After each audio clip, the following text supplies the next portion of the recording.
मंगलवार को राज्यसभा में संविधान पर चर्चा के दौरान केंद्रीय गृह मंत्री अमित शाह ने संविधान के रचयिता डॉक्टर भीमराव अंबेडकर पर ऐसी क्या टिप्पणी कर दी जिससे विपक्षी दल हंगामा करने पर उतारू हो गए। विपक्षी नेताओं ने सिर्फ संसद में हंगामा नहीं किया बल्कि संसद के बाहर अंबेडकर की पोस्टर लेके विरोध प्रदर्शन भी किया। दरअसल संविधान पर चर्चा में अमित शाह ने भाषण के दौरान डॉक्टर बी आर अम्बेडकर की विरासत पर बोल रहे थे। अपने भाषण में अमित शाह ने देश के पहले प्रधानमंत्री जवाहरलाल नेहरू की पहली कैबिनेट से अंबेडकर के इस्तीफे का जिक्र किया। कांग्रेस की ओर इशारा करते हुए अमित शाह ने कहा कि अब चाहे अंबेडकर का नाम 100 बार से ज्यादा लो, लेकिन साथ में अंबेडकर जी के प्रति आपका भाव क्या है ये बताएंगे। लेकिन सदन का माहौल तब बिगड़ गया जब अमित शाह ने कहा कि आजकल अंबेडकर का नाम लेना एक फैशन बन गया है। उन्होंने अपने भाषण में आगे ये भी कहा कि अंबेडकर अंबेडकर अंबेडकर, इतना नाम अगर भगवान का ले लेते तो 7 जन्मों तक स्वर्ग मिल जाता। शाह के पूरे भाषण के इस छोटे से हिस्से को लेकर विवाद काफी तेज हो गया है। वहीं अमित शाह के इस टिप्पणियों पर कांग्रेस ने सख्त ऐतराज जताया। सोशल मीडिया प्लेटफॉर्म एक्स पर राहुल गांधी ने लिखा, मनुस्मृति मानने वालों को अंबेडकर जी से तकलीफ बेशक ही होगी। अमित शाह ने अपने भाषण में कहा, अंबेडकर ने देश की पहली कैबिनेट से इस्तीफा क्यों दे दिया।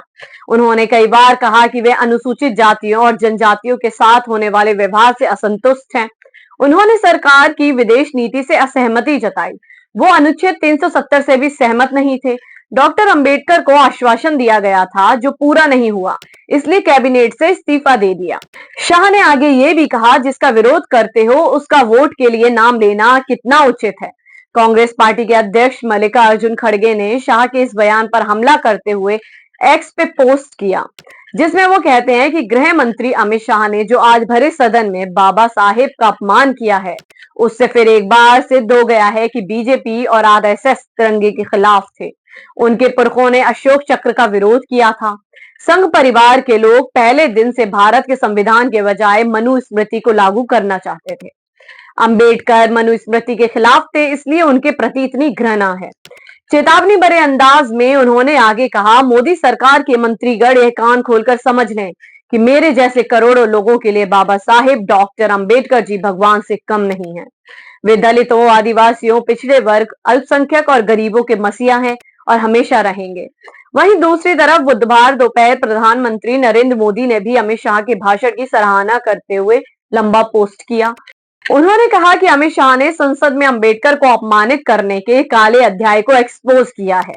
उन्होंने कहा कि कांग्रेस के अंबेडकर के प्रति पापों की लंबी फहरिस्त है, जिसमें उनका 2 बार चुनाव में हारना भी शामिल है, जिसके बाद से दोनों ही पार्टी के नेता पोस्ट के जरिए एक दूसरे पर आरोप लगा रहे हैं।